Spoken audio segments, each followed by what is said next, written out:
This is a Squiz podcast. We're your shortcut to being informed. Squiz Kids! It's your daily news fix. Fun, free, fresh. Hello and welcome to Squiz Kids, your fresh take on what's happening in the world around you. I'm Bryce Corbett. It's Wednesday, August 4. In Squiz Kids today, free phones for everyone. Bolivia's Mother Earth Festival. India's Olympic hockey inspiration. And welcome to the Squirrel Olympics. That's what's making news, kid style. The Lowdown. Payphones. You've probably seen them on a street corner near you. Also known as phones in a box or phone boxes, there was once a time when they were the only way any of us could make a phone call if we weren't at home. I know, right? Hard to imagine. Because there's never been a time in your life where mobile phones haven't existed, it must seem odd to you that if your parents were ever out and about and wanted to make a phone call, they needed to find a payphone, feed some coins into it, and use their fingers to punch some numbers into it. None of this voice-activated calling business, no Siri, no smartphone-enabled video calls, no apps, no nothing.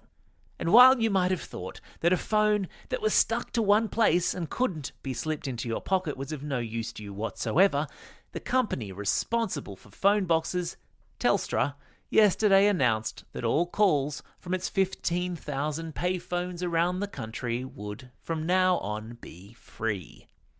That means anyone can now walk up to a payphone and make a phone call without paying for it. So I guess instead of payphones, that makes them free phones. But here's a tip.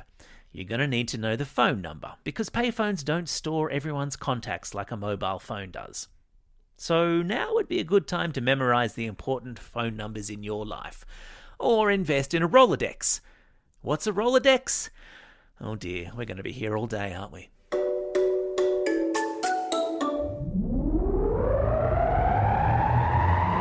Spin the globe.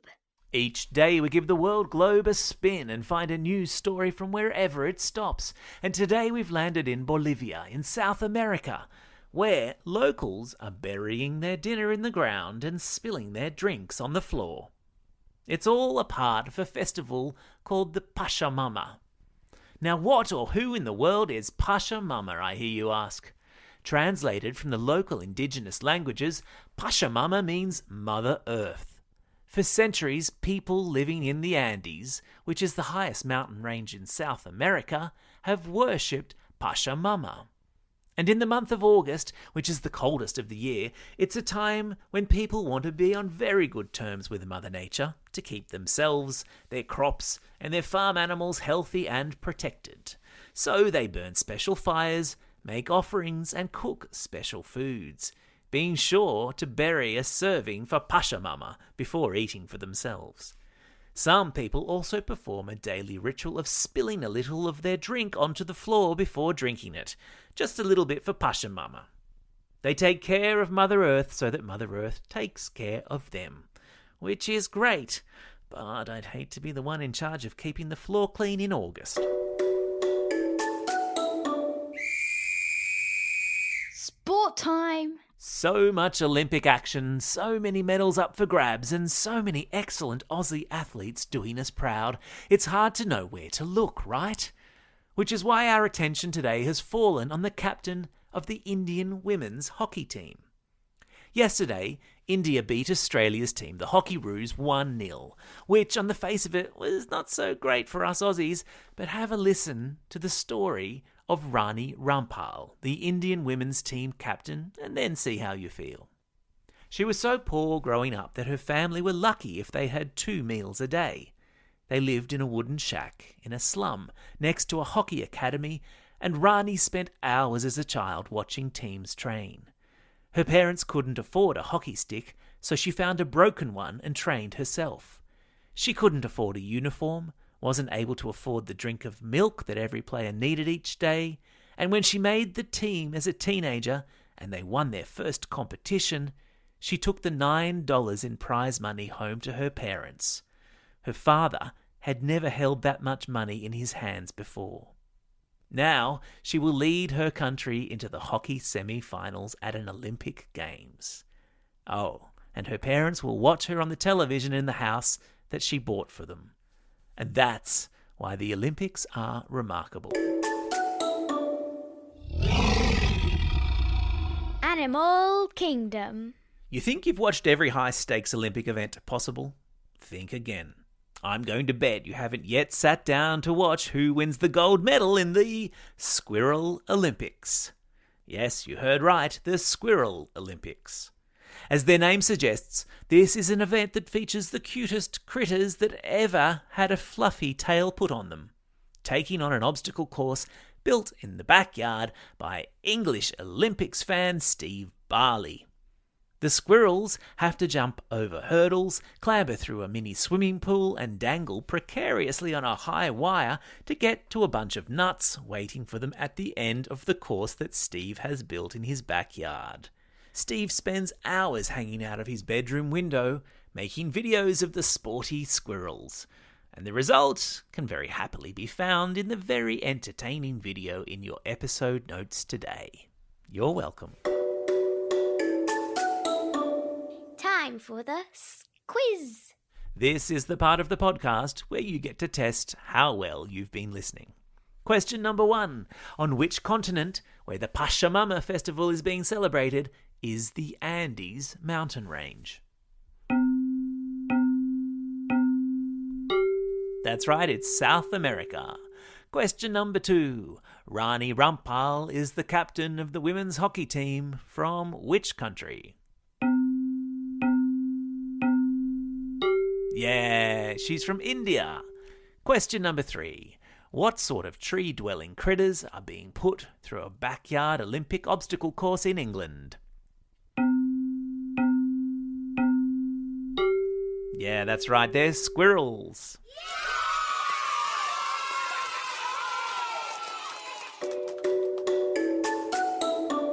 Shout-outs.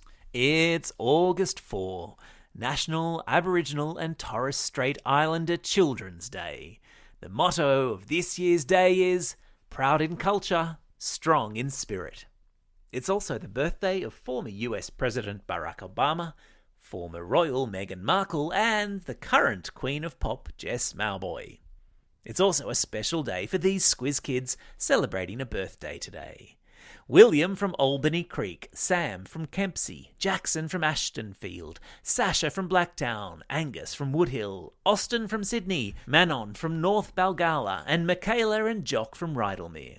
And belated birthday shout-outs go out today to Ben from Hornsby, Raphael from Abbotsford, and Grant and AJ from Geelong. Plus, because our friends in Greater Sydney and Southeast Queensland are in lockdown at the moment, we're sending out home learning herograms.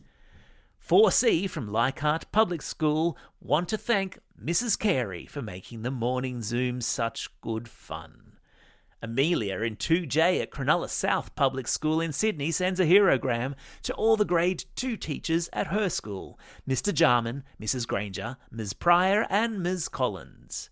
Scout in Year 5 at St Agatha's Primary School in Clayfield wants to say happy homeschooling to all of her friends who have just started their lockdown in Queensland. And a final herogram to Charlie and Sophie from Fig Tree for their hard work each day with home learning. Keep it up. Plus, of course, a couple of classroom shout-outs to round out proceedings to those of you not in lockdown. To Year 4 Class J1 at Westbourne Park Primary School in South Australia. To Ms. Geller and her Year 5-6 class at Hopeton Primary School in Western Australia, and Grade 3-4 Lee at St Patrick's Primary School in Camperdown, Victoria. Don't forget, if you've got a birthday coming up and you want a shout-out, or if you're after a classroom shout-out, or if you'd like to send a home learning herogram, drop us a line at squizkids@thesquiz.com.au. Well, that's all we have time for. Thanks for listening to Squiz Kids today. We'll be back again tomorrow. In the meantime, get out there and have a most excellent day. Over and out. Squiz Kids is proudly supported by the Judith Neilson Institute for Journalism and Ideas.